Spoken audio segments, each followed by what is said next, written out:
अस्सलाम वालेकुम dear students. Chapter number 5 आज स्टार्ट करते हैं chemistry first year states and phases of matter. Channel को सब्सक्राइब लाजमी कर दें और इंशाल्लाह आपको इस चैनल के ऊपर तमाम वीडियोस केमिस्ट्री जो फर्स्ट ईयर है उससे जो रिलेटेड वीडियोस हैं वो आपको इंशाल्लाह डेली बेस में मेरी कोशिश है कि अपलोड करता रहूँ ताकि आपके लिए केमिस्ट्री का जो सिलेबस है वो कवर हो जाए। तो states and phases of matter है। मैटर जो है वो 4 स्टेट्स के अंदर पाया जाता है, solid, liquid, gas and plasma. तो सिंपलेस्ट फॉर्म ऑफ मैटर जो है वो गैसियस स्टेट होती है और most of matter around us in solid state, ज़्यादातर सॉलिड स्टेट में होता है। और लिक्विड जो है वो लेस कॉमन होते हैं और लिक्विड की लेस कॉमन होने की रीज़न भी ये है कि इसमें नैरो रेंज है टेम्परेचर प्रेशर का, मतलब स्पेसिफिक टेम्परेचर और प्रेशर पे ये एग्जिस्ट करता है। अगर उससे अप डाउन हो तो वो लिक्विड नहीं रहता है, डाउन हो जाए तो वो सॉलिड स्टेट में कन्वर्ट हो जाता है, अगर टेम्परेचर अप हो जाए तो वो फिर गैस की स्टेट में कन्वर्ट हो जाता है। तो इस वजह से लिक्विड जो है वो लेस कॉमन है। ज़्यादातर मैटर जो है वो सॉलिड स्टेट में है जो हमारे इर्द गिर्द है। उसको अगर देखा जाए तो सॉलिड स्टेट में हमारे इर्द गिर्द बहुत सारी चीज़ें हैं। अब प्रॉपर्टीज़ ऑफ गैसेस है, गैसेस का कोई डेफिनेट शेप और वॉल्यूम नहीं होता है। ये आप बचपन से पढ़ते आ रहे हैं, 5वीं 6वीं 7वीं से। गैस का वॉल्यूम जो है वो कंटेनर का वॉल्यूम कहलाता है। गैस का जितना वॉल्यूम होगा वो उस कंटेनर का वॉल्यूम होगा। तो कंटेनर का जितना वॉल्यूम होगा गैस उस सारे वॉल्यूम को ऑक्यूपाई कर लेती हैं। और आइडियल गैसेस जो होती हैं, आइडियल गैसेस वो होती हैं जो गैस लॉज को ओबे करती हैं, इनका 0 पार्टिकल वॉल्यूम होता है। उसके बाद गैसेस का मॉलिक्यूल्स जो होते हैं वो एक दूसरे से काफ़ी दूर दूर होते हैं और ज़्यादातर वॉल्यूम जो गैसेस में है वो एम्प्टी होता है। तकरीबन 99.9% वॉल्यूम गैसेस जिधर होती हैं जिस कंटेनर में उसमें वो एम्प्टी एरिया होता है और 0.1% जो है वो वहाँ पे गैस मौजूद होती है। इस वजह से गैसेस को ईज़िली कंप्रेस किया जा सकता है। सडन एक्सपेंशन जो गैसेस की है occurs cooling take place sudden expansion of gases. जब गैसेस को अचानक से एक्सपेंड करते हैं तो ठंडक पैदा होती है। इस अमल को राउल थॉमस इफेक्ट कहते हैं। या आपके क्विक चेक के अंदर भी ये डेफिनेशन दी हुई है। गैसेस को जब सडन एक्सपेंशन करें तो उससे ठंडक का एहसास पैदा होता है और इस फिनोमेना को क्या कहते हैं, राउल थॉमसन इफेक्ट कहते हैं। प्रेशर जैसे ही हम ऊपर से हटाते हैं तो वो गैसेस जो है वो एक्सपैंड करती हैं। एक्सपैंड करने की वजह से हमें ठंडक का एहसास होता है। उसके बाद pressure of gas is due to the collision of gas molecules with the wall of the container. Gas का प्रेशर क्यों होता है? क्योंकि गैस के मॉलिक्यूल्स जो होते हैं वो कंटेनर की वॉल्स के साथ टकराते रहते हैं, उसकी वजह से गैसेस का प्रेशर जो है वो बिल्डअप होता है। उसके बाद they are negligible inter molecular force in ideal gases. Ideal gases में इंटर मॉलिक्यूलर फोर्सेस क्या होती हैं? ना होने के बराबर होती हैं। जो आइडियल गैसेस होती हैं उनमें इंटर मॉलिक्यूलर फोर्सेस मौजूद नहीं होती हैं, बहुत कम होती हैं। Ideal gas equation. The gas laws describe the relationship between volume of gas and prevailing conditions of temperature pressure. Gas laws जो हैं वो हमें बताते हैं वॉल्यूम और जो प्रीवेलिंग कंडीशन है टेम्परेचर प्रेशर की, इनके दरमियान में रिलेशनशिप है। तो प्रीवेलिंग कंडीशन कौन सी हैं? टेम्परेचर वगैरह, प्रेशर वगैरह। जैसे हम वॉल्यूम का बॉयल्स लॉ के अंदर प्रेशर के साथ उसका रिलेशन देते हैं, तो प्रीवेलिंग कंडीशन वो होती हैं जिनकी वजह से कुछ चेंजिंग वाक़ होती हैं, जिनको अप्लाई करने से कुछ चेंजिंग हो सकती हैं, वॉल्यूम चेंज हो सकता है, उनको प्रीवेलिंग कंडीशंस कहते हैं। तो अब यहाँ पे बॉयल्स लॉ है, तो बॉयल्स लॉ क्या होता है? वॉल्यूम प्रेशर इनवर्स प्रोपोर्शनल होते हैं, नंबर ऑफ मोल्स और टेम्परेचर कांस्टेंट होते हैं। उसके बाद चार्ल्स लॉ क्या कहता है कि वॉल्यूम और टेम्परेचर जो है वो डायरेक्टली प्रोपोर्शनल होते हैं। उसके बाद एवोगाड्रोस लॉ क्या कहता है कि वॉल्यूम और नंबर ऑफ मोल्स जो हैं वो क्या होते हैं? डायरेक्टली प्रोपोर्शनल होते हैं। ये एवोगाड्रोस लॉ कहलाता है। अब इन तीनों लॉज को कंबाइन कर दें तो हमारे पास NT/P आ जाएगा। और प्रोपोर्शनैलिटी को साइन को हटाएं तो हमें पता है कि इक्वल और कांस्टेंट आता है। कांस्टेंट इक्वलिटी को बैलेंस करने के लिए आता है। हम जब प्रोपोर्शनल के साइन को इक्वलिटी में चेंज करते हैं तो हमारा जो प्रोपोर्शनल का साइन है उसको इक्वलिटी में चेंज करने की वजह से, क्योंकि वो इक्वल नहीं है, हमने उनको इक्वल कर दिया है, उस इक्वलिटी को बैलेंस करने के लिए हम एक कांस्टेंट यूज़ करेंगे। आगे आता है कि the constant suggested here are which is called ideal gas constant. इसकी वैल्यू जो है वो 0.0821 है। तो V आ जाएगा और NT/P। तो यहाँ PV = nRT आ जाएगा। ये आइडियल गैस इक्वेशन कहलाती है, जो इक्वेशन 4 है, इसको आइडियल गैस इक्वेशन कहते हैं। अब यहाँ पे देखिए कि अगर हमारे पास हमने इस इक्वेशन को मोलर मैस में कन्वर्ट करना हो, इसमें इस इक्वेशन से मोलर मैस की इक्वेशन बनानी हो तो हम क्या करेंगे, जो नंबर ऑफ मोल्स हैं उनको गिवन मास और मोलर मास, गिवन मास को m से ज़ाहिर करेंगे, मोलर मास को कैपिटल M से। तो n की जगह पे हम small m by capital M लिख देंगे। तो यहाँ से m को उधर मूव करवाएं, पी वी को इधर मूव करवाएं राइट साइड पे नीचे, तो आपके पास ये नया फार्मूला आ जाता है। ये मोलर मास निकालने का फार्मूला है RT/PM PV। अगर दिया हो तो आप इस तरीके से मोलर मास कैलकुलेट कर सकते हैं। तो नेक्स्ट प्रॉब्लम है 5.1, उसके अंदर भी सेम ऐसी है कि आपके पास उसने कहा है कि इसका मोलर मास फाइंड करें, मॉलिक्यूलर मास गैस का निकालना है, मोलर मास निकालना है। तो आप कैसे निकाल सकते हैं, MRT, M की वैल्यू मास दी वो पुट करेंगे, R की वैल्यू जो है वो पुट करेंगे, और जी R की वैल्यू पुट करेंगे। R की वैल्यू जो है वो जो आइडियल गैस कांस्टेंट है इसकी वैल्यू जो होती है वो 0.0821 होती है। तो ये आप पुट करेंगे। उसके बाद T की वैल्यू पुट करेंगे टेम्परेचर, और P और V पुट करेंगे। तो यहाँ से आप फाइंड कर लेंगे इसका मोलर मास।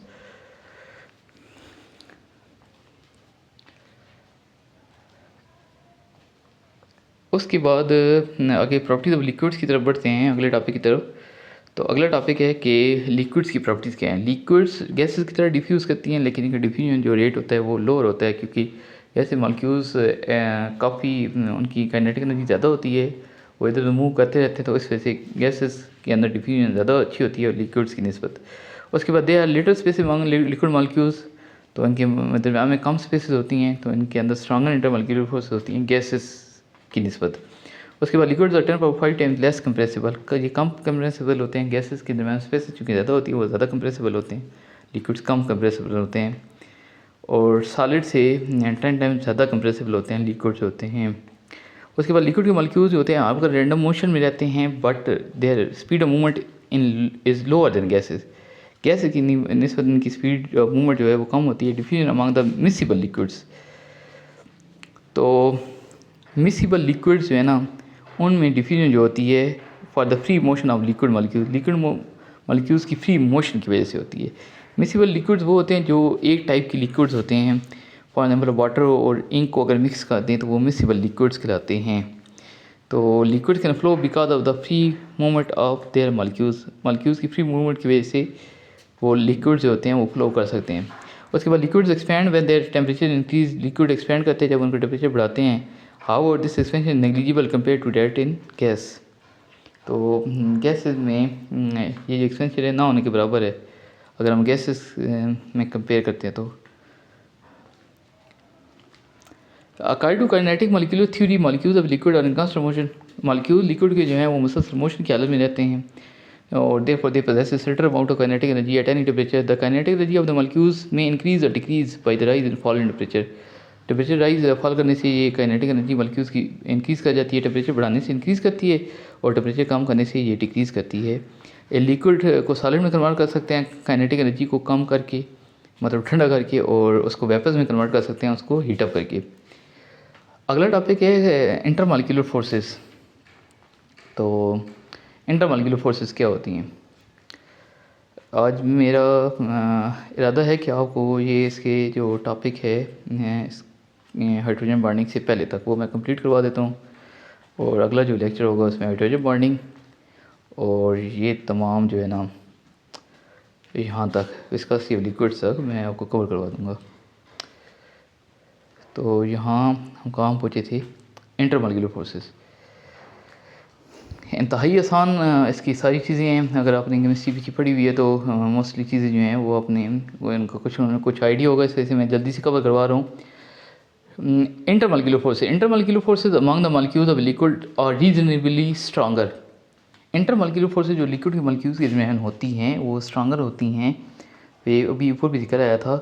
तो 3 टाइप्स की फोर्स जो है ना यहाँ पे मेंशन की गई हैं। एक instantaneous dipole induce dipole forces हैं, उसके बाद परमानेंट डाइपोल फोर्सेज हैं, जिनको आपने पिछली बुक के अंदर 9th बुक में डाइपोल फोर्सेज पढ़ा था, और हाइड्रोजन बॉन्डिंग है। तो सबसे पहले instantaneous dipole induce dipole forces को कंसिडर चेक करते हैं।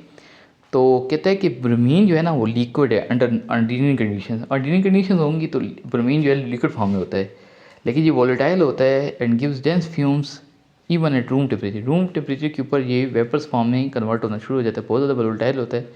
तो रूम टेम्परेचर में ये वेपर्स फॉर्म में जो है वो कन्वर्ट होना शुरू हो जाता है। It shows that molecules are attractive by weak forces. इनके दरमियान वीक फोर्सेज हैं और ये फोर्स जो है एक्चुअली लंडन डिस्पर्शन फोर्सेज कहलाती हैं, जो ब्रोमीन लिक्विड के दरमियान में होती है। जब दो ब्रोमीन की मॉलिक्यूल्स जो हैं एक दूसरे के करीब आते हैं तो electronic cloud of one molecule influences the moving electrons of the other. अब एक का इलेक्ट्रॉनिक क्लाउड दूसरे के इलेक्ट्रॉनिक क्लाउड के ऊपर क्या करेगा, असरअंदाज होगा। तो इस तरह एक मॉलिक्यूल का जो इलेक्ट्रॉन्स है वो दूर धकेले जाएंगे। एक मॉलिक्यूल के जब इलेक्ट्रॉन दूर धकेले जाएंगे तो उसके नतीजे में क्या होगा कि उसका न्यूक्लियस जो है, अब उस एक मॉलिक्यूल के इलेक्ट्रॉन दूर धकेलेंगे मगर उसका जो न्यूक्लियस है वो दूसरे मॉलिक्यूल जो करीब वाला मॉलिक्यूल होगा वो जो है वो उसके न्यूक्लियस को अट्रैक्ट कर लेगा। यहाँ पे जो डायग्राम दी हुई है इसने पार्शियल पॉजिटिव जो लिखा हुआ है और पार्शियल नेगेटिव लिखा हुआ है, इसकी जगह पे आप यहाँ पार्शियल पॉजिटिव वहाँ पार्शियल नेगेटिव लगा दें, जहाँ पार्शियल नेगेटिव है वहाँ पार्शियल पॉजिटिव लगा दें, तो इस वर्डिंग के अकॉर्डिंग आपको ये बात ज़्यादा क्लियर हो जाएगी।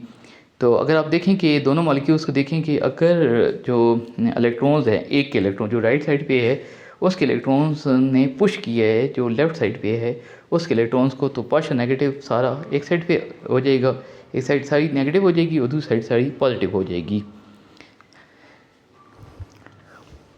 तो न्यूक्लियस को कौन अट्रैक्ट करेगा, जो राइट साइड पे जो ब्रोमीन मॉलिक्यूल होगा वो न्यूक्लियस को अट्रैक्ट करेगा। तो एक साइड पे सारे नेगेटिव और दरमियान में फिर पॉजिटिव और नेगेटिव ये आपस में इकट्ठे हो जाएंगे। तो इसके नतीजे में क्या होगा कि वो जो लेफ़्ट साइड पे है उधर पोलैरिटी क्रिएट हो जाएगी, उधर एक डाइपोल बन जाएगा और उसको इंस्टेंटेनियस डाइपोल कहेंगे। वो तब तक रहेगा जब तक ये राइट वाला ब्रोमीन मॉलिक्यूल जो है इसके करीब रहता है। अब this molecule then disturbs the electronic density of the other molecule next to it. और ये क्या करेगा, अब ये जो डाइपोल बना है ये दूसरे जो करीब मॉलिक्यूल होगा उसकी इलेक्ट्रॉनिक डेंसिटी पे असरअंदाज होगा तो और उसके अंदर भी पोलैरिटी क्रिएट कर देगा। लेफ़्ट में पोलैरिटी बनी है उसकी वजह से राइट पे पोलैरिटी बननी शुरू हो जाएगी। तो यहाँ से क्या होगा कि जब इसका न्यूक्लियस जो है उसको इलेक्ट्रॉन्स अट्रैक्ट करेंगे तो उसके जो राइट वाला है उसके इलेक्ट्रॉन सारे दूसरी साइड पे मूव कर जाएंगे, तो उसकी वजह से इसके अंदर भी पोलैरिटी क्रिएट हो जाएगी। तो इसको हम कहते हैं इंड्यूस्ड डाइपोल। जो इंस्टेंटेनियस डाइपोल की वजह से टेम्परेरी डाइपोल क्रिएट हुआ है वो उसको हम इंड्यूस्ड डाइपोल कहेंगे। और फोर्स ऑफ रोटेशन डेवलप्स, इन दोनों डाइपोल्स के दरमियान फोर्स ऑफ रोटेशन डेवलप होगी तो ये टेम्परेरी तौर पे ये आपस में इकट्ठे हो जाएंगे। तो इसको कहते हैं instantaneous dipole, induced dipole force. जो मोमेंटरी फोर्स ऑफ अट्रैक्शन है, ये डेफिनेशन आपने सबसे इस टॉपिक के बिल्कुल स्टार्ट में ये डेफिनेशन लिखनी है। उसके बाद these are only forces that exist among molecules of non polar compounds. ये जो नॉन पोलर कंपाउंड्स हैं उनके दरमियान में ये फोर्सेस पाई जाती हैं सिर्फ। अब strength of these forces depend on factors. अब किन फैक्टर्स पे इन फोर्स की जो स्ट्रेंथ है वो डिपेंड करती है, मॉलिक्यूलर मास और साइज़ पे। कहता है जब मॉलिक्यूलर मास जो है ना वो किसी कंपाउंड का ज़्यादा होता है तो आई डी फोर्सेज जो हैं वो स्ट्रांगर होती हैं। मतलब मास ज़्यादा तो आई डी फोर्सेज ज़्यादा हो जाएंगी, क्योंकि लार्जर एटम या मॉलिक्यूल जो होते हैं उसमें इलेक्ट्रॉनिक क्लाउड का डिस्पर्शन जो है वो ज़्यादा होता है। इलेक्ट्रॉनिक क्लाउड जितनी डिस्पर्स होंगे, जितना ज़्यादा एक जो मॉलिक्यूल के इलेक्ट्रॉन है वो दूसरे मॉलिक्यूल्स के इलेक्ट्रॉन को डिस्पर्स करेंगे, उतना जो है वो पोलराइजेशन ईजी होगी, पोल्स ईजीली बनेंगी, तो उतना ज़्यादा ये फिर आई डी फोर्सेज जो हैं वो स्ट्रांग होती जाएंगी। This factor operates in halogen and noble gas families. The physical state changes in the halogen family from top to bottom. अब टॉप से बॉटम जैसे जैसे साइज इंक्रीज़ करता जाता है तो पोलराइजेबिलिटी बढ़ती है, तो उसकी वजह से ये फिर आई डी फोर्सेज स्ट्रांग होती जाती हैं।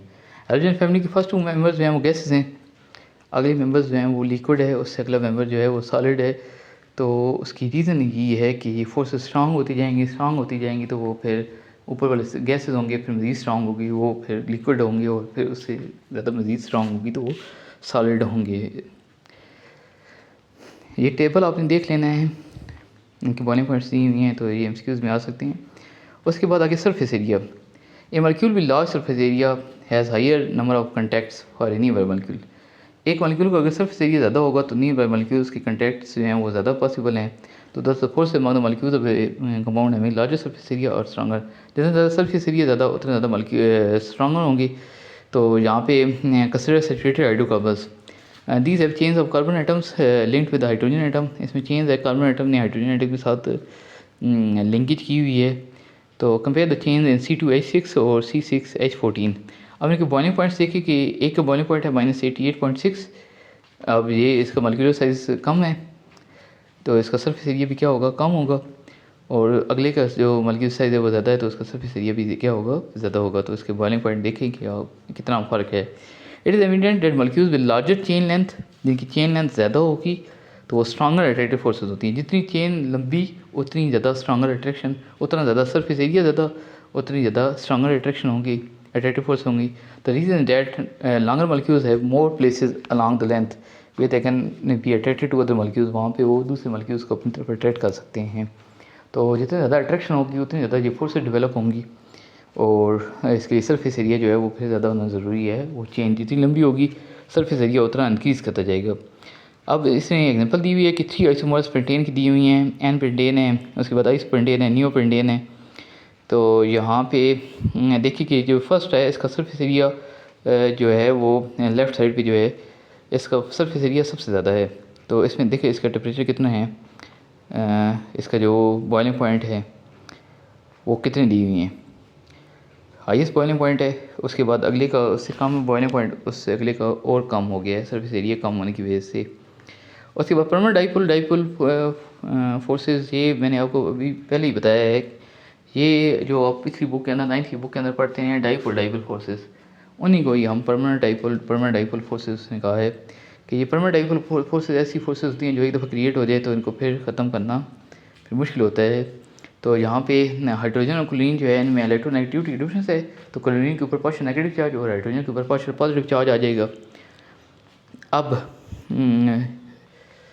जब हाइड्रोजन के ऊपर पार्शियल पॉजिटिव चार्ज आ गया है, क्लोरीन के ऊपर पार्शियल नेगेटिव चार्ज आ गया है, तो बाकी क्लोरीन के हाइड्रोक्लोरिक एसिड के मॉलिक्यूल्स अपने आप को इस तरह अरेंज करेंगे कि पार्शियल पॉजिटिव गएगी तो पार्शियल नेगेटिव आ जाएगा, और इसी तरह तमाम मॉलिक्यूल्स आपस में इनके दरमियान में अट्रैक्टिव फोर्सेस डेवलप हो जाएंगी अपोजिट पोल्स के दरमियान में।